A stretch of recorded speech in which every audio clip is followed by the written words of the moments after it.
Fala meu povo, tudo bem? Eu sou o professor Renato Amigo, seu professor de Química. É com muito prazer que eu te convido hoje para assistir a aula de número 33, a 33ª aula do nosso primeiro bloco de aulas, o bloco das aulas de Química Geral e Inorgânica. Se você quiser maiores informações sobre todo o nosso projeto, acessa lá o nosso site, o www.quimicadoamigo.com.br, e lá você vai obter maiores informações sobre os 3 blocos de aula: Química Geral e Inorgânica, Físico-Química, Química-Orgânica.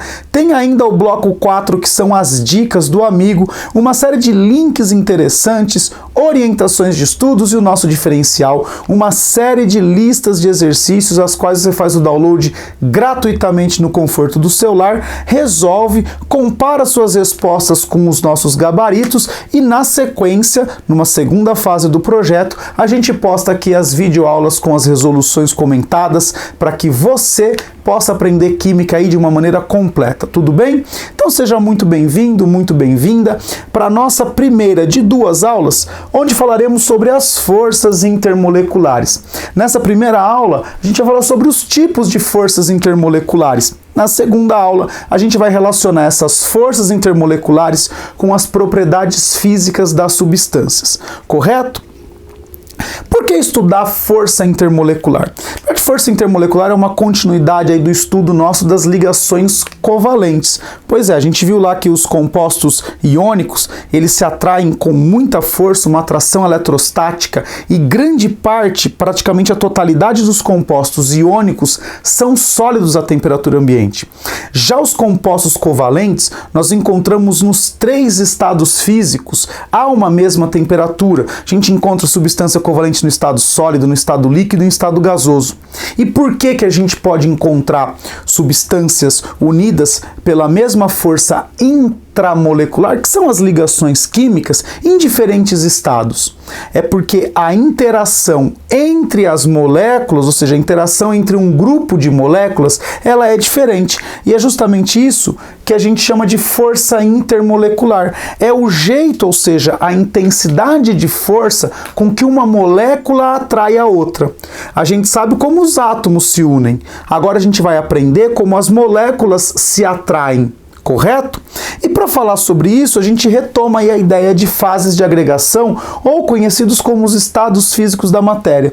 A gente tem lá o estado sólido, o estado líquido e o estado gasoso.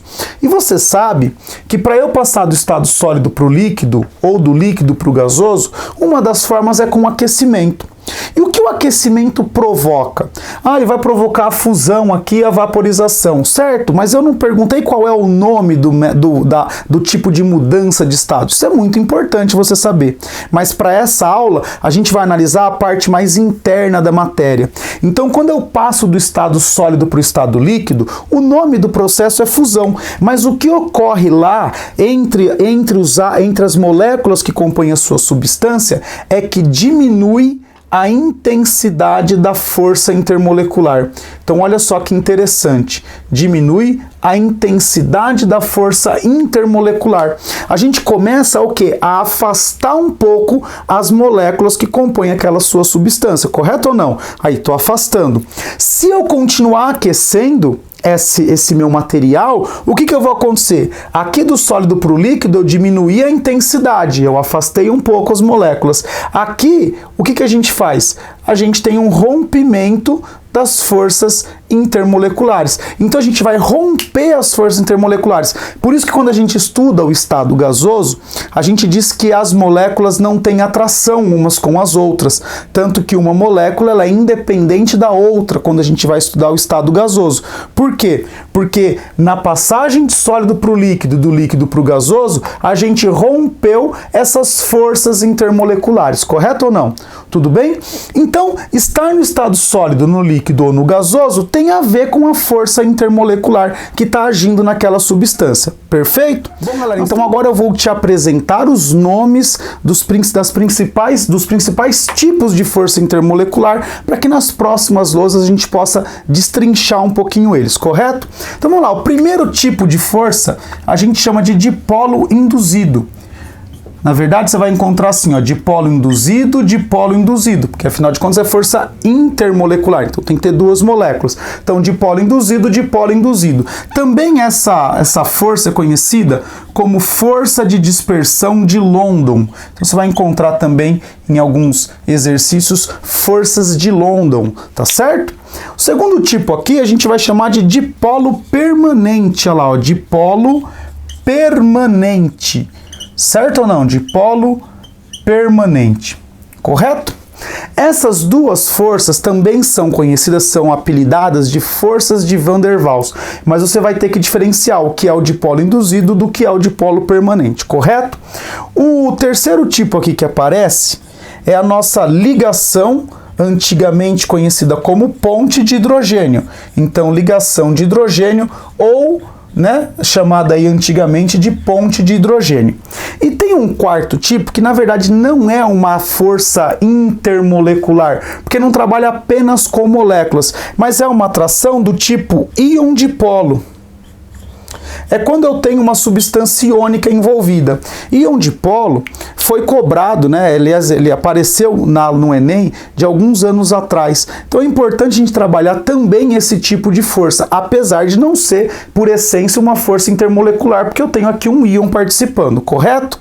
Tudo bem? Então, apresentei aqui os três, basicamente as três que a gente vai trabalhar em aula, são dipolo induzido, dipolo permanente e ligação de hidrogênio. Esse termo íon dipolo é quando eu tenho alguma substância iônica participando aí do processo, correto? Beleza? Eu vou dar uma licencinha então para que você possa copiar e eu possa destrinchar os tipos de força intermolecular.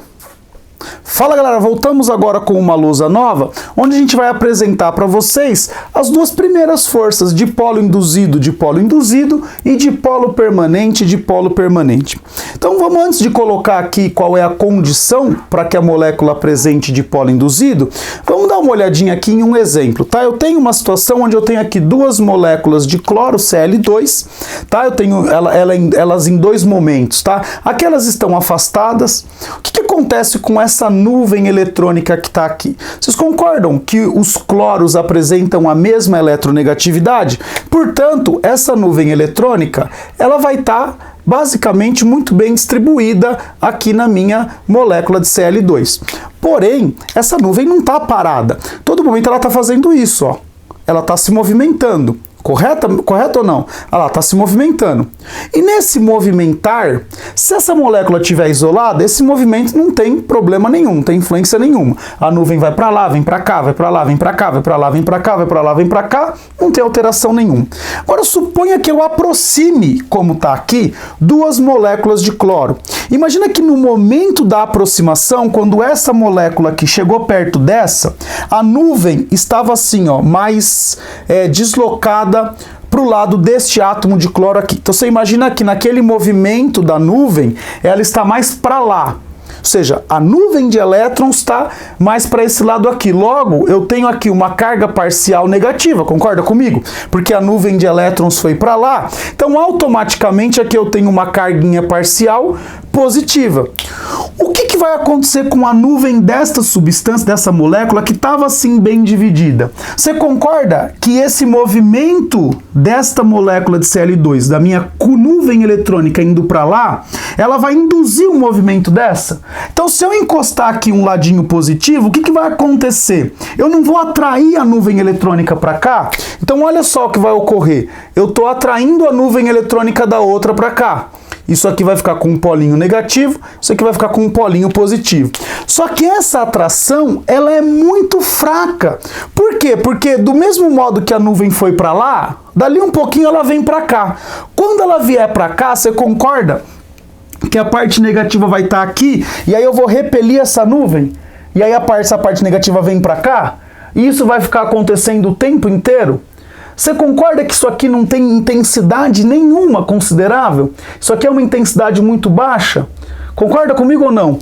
Logo, as moléculas que vão apresentar dipolo induzido são, em sua maioria, a gente vai generalizar, são moléculas de que tipo? São moléculas polares. Isso, são moléculas que não apresentam polo definido. Logo, é esse movimento dos elétrons de uma molécula, quando se aproximar da outra, vai induzir a outra. E essa outra induz outra. Mas, no segundo seguinte, toda essa indução muda. E ela vai ficar mudando a todo momento. De modo que é muito difícil de aproximar. E é por isso que você encontra normalmente as moléculas apolares no estado gasoso. Certo? A gente tem outros fatores que influenciam isso, a gente vai ver na próxima aula. Mas basicamente, para você entender, moléculas apolares vão apresentar dipolo induzido, justamente porque não existe um polo definido. Esse polo vai ficar variando e ele vai, quando se aproximar de outra molécula, vai induzir o polo das outras. Correto ou não? Maravilha? Moléculas apolares de polo induzido. Tá aqui um exemplo. Beleza? Vamos agora para o dipolo permanente. Ora, se o dipolo induzido ocorre em moléculas apolares, é evidente que o dipolo permanente vai ocorrer em moléculas polares. Por isso que você aprendeu a determinar quando uma molécula era polar ou apolar na aula anterior. Beleza? Tudo tem um sentido aqui, tá certo? Agora vamos imaginar uma molécula de HCl. Se você for lá na fila de eletronegatividade, você vai lembrar, fui ontem no clube, briguei, blá blá blá. Fui ontem no clube CL. Olha o hidrogênio onde tá lá na outra ponta. Então o cloro é muito mais eletronegativo em comparação com o hidrogênio. Então essa nuvem eletrônica, ela tá toda deslocada para o átomo de cloro. Então eu tenho aqui uma carga parcial negativa e aqui uma carga parcial positiva. Suponha que eu tente aproximar outra molécula de HCl aqui. Vocês acham que ela vai se aproximar como? Assim? Assim? Ou não faz diferença? O que você acha aí na sua casa? Vamos imaginar como vai estar a nuvem dessa. A nuvem dessa vai estar assim, né? Mais deslocalizada para o lado do cloro. Aqui um polinho negativo, correto? E aqui um polinho positivo. Do mesmo modo, essa vai estar assim também, ó. Aqui um polinho positivo e aqui um polinho negativo. Agora pensa comigo. Isso tem a mesma chance de ocorrer do que isso?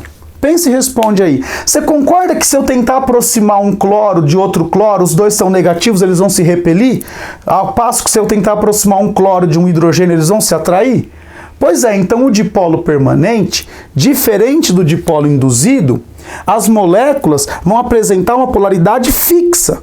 Então sempre que eu aproximar uma outra molécula de HCl desta, ela vai se aproximar nesta posição. O H virado para o Cl, depois se vier outra aqui, o H virado para o Cl, o H virado para o Cl. Porque essa interação, ela não vai ocorrer, ou seja, ela não é favorecida, tudo bem? Então, se eu for aproximar moléculas de HCl, elas vão ficar assim, ó. Elas vão ficar todas elas assim, ó, bem posicionadas, ó. Por quê? Porque olha aqui, ó, a nuvem, olha só, a nuvem, olha só aqui a nuvem. Aqui é sempre positivo, negativo, positivo, negativo, positivo, negativo. Deu para entender o que é um dipolo permanente? Ocorre, portanto, em moléculas classificadas como moléculas polares, beleza? Agora eu vou dar uma licencinha, você vai copiar essa lousa e eu volto com a ligação de hidrogênio. Fala galera, voltamos agora com uma lousa nova, onde eu vou te apresentar a última força intermolecular que a gente estuda, pensando evidentemente nas moléculas. Vou explicar para você um detalhe interessante da água que tem a ver com as forças intermoleculares e a gente vai fechar a aula aí apresentando, finalizando com a intensidade das forças intermoleculares, beleza? Vamos lá, o que é uma ligação de hidrogênio? Ora, na lousa passada eu defini uma com molécula polar, outra com molécula polar, acabou, né? Você só tem molécula polar ou apolar.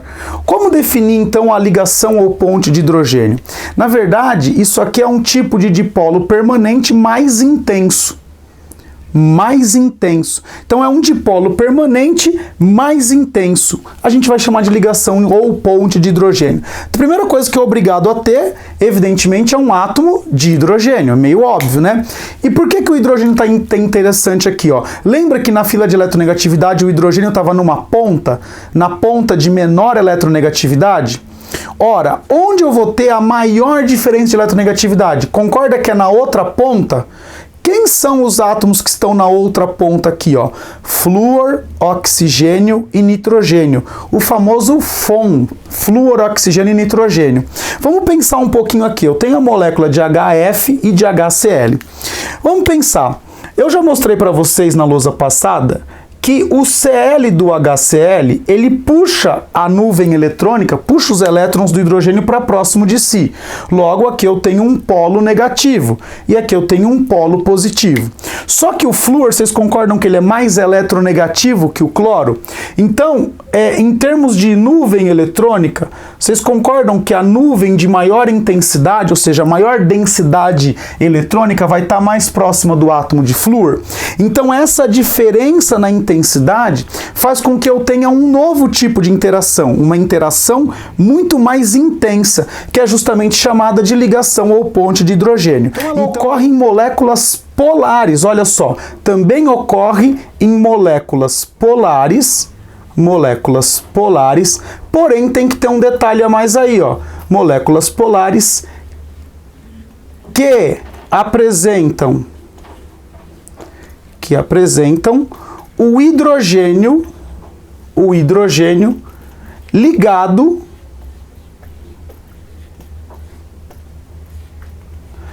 a um desses três átomos, ao flúor ou oxigênio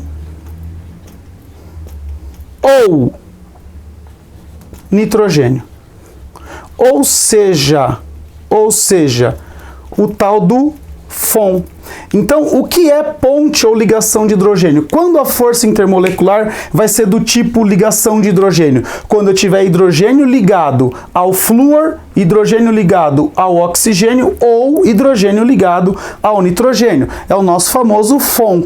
E se você prestar atenção, a água possui interação, força intermolecular do tipo ligação de hidrogênio. Eu tenho hidrogênio ligado em átomos de oxigênio. E presta atenção, quando você vai diminuindo a temperatura da água, você vai organizando a estrutura, você vai organizando as partículas. E olha só o que vai acontecer.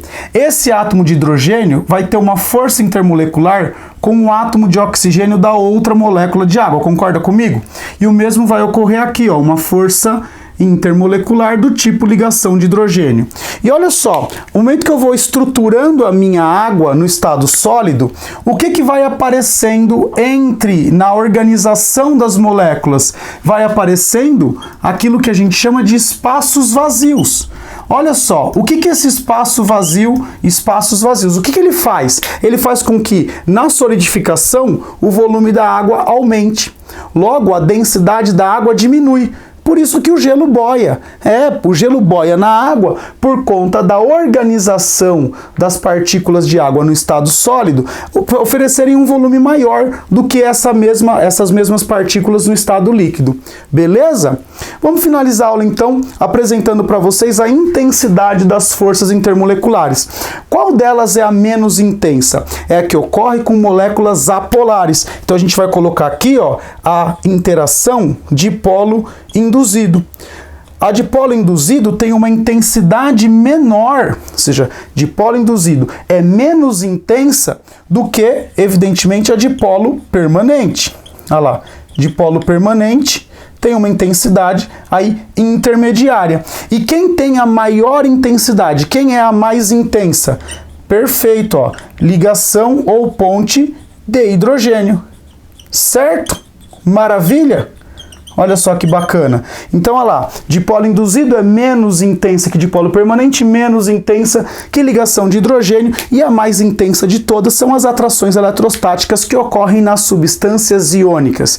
Beleza? Eu vou dar uma licencinha aqui para que você possa terminar de copiar essa lousa, e eu volto para dizer que, infelizmente, mais uma aula chegou ao final aqui no nosso canal. Eu espero sinceramente que você tenha gostado dessa aula. Se assim o fez, por favor, curta, compartilhe com seus amigos nas suas redes sociais. Se você não é inscrito no canal, inscreva-se, acesse o nosso site, acesse as nossas redes sociais, divulgue, ajude na divulgação do nosso canal. Se você ficou com alguma dúvida, tem sugestão, crítica ou elogio para a aula, por favor, deixe um comentário aqui no YouTube mesmo, ou então envie um e-mail para mim no quimicadoamigo@gmail.com. quimicadoamigo@gmail.com. É sempre um prazer receber e responder as suas dúvidas, as suas indagações. Beleza? Então, galera, eu só tenho que agradecer a você e dizer, ó, beijo, tchau.